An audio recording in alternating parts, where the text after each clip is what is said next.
संक्रांति का पर्व आता है, सभी लोग खुशी मनाने के लिए पतंग उड़ाने लगते हैं, शायद यहाँ पे भी उड़ाते हैं।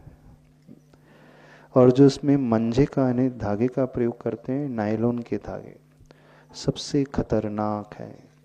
आप अपने एंजॉयमेंट के लिए, अपने मन को बहलाने के लिए जो पतंगे उड़ाते हैं, जिस भी क्षेत्र में, विशेषकर गुजरात है, राजस्थान है, महाराष्ट्र के कुछ हिस्से हैं, भारत देश के अन्य जगह भी ऐसे हैं, चाइनीज़ मंजे का जो प्रयोग करते हैं वो सबसे ज़्यादा हानिकारक है। कई लोगों की गर्दन भी कट जाती है, पक्षियों की गर्दन कटते हुए देखी गई है।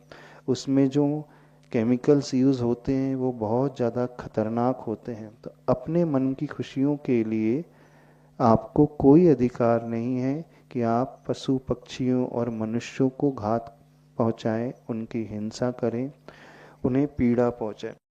जैन धर्म तो पक्षियों के लिए इस प्रकार के अस्पताल बनाता है, पशुओं की रक्षा के लिए गौशाला आदि बनवाता है।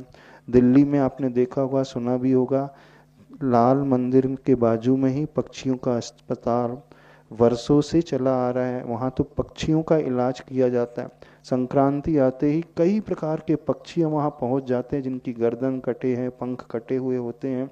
तो वहाँ पे तो उनकी रक्षा के लिए डॉक्टर्स अवेलेबल हैं, सब कुछ अवेलेबल है। तो होना ये चाहिए कि आप इस प्रकार के कृत्यों से स्वयं बचें। और न केवल पशु पक्षियों को हानि है, बल्कि कई मनुष्यों को भी हानि होती है। जब पतंग कट जाती है, बच्चे पतंग पकड़ने के लिए दौड़ते हैं, छत से गिर जाते हैं, हाथ पैर उनके टूट जाते हैं, कहीं कोई जान भी चले जाती है।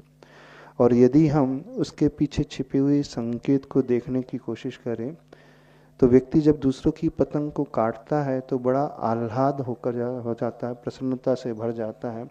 एक प्रकार से मानसिक हिंसा की ओर जा रही है। अननेसेसरी वह अपनी उस विकृत मानसिकता का परिचय देता है।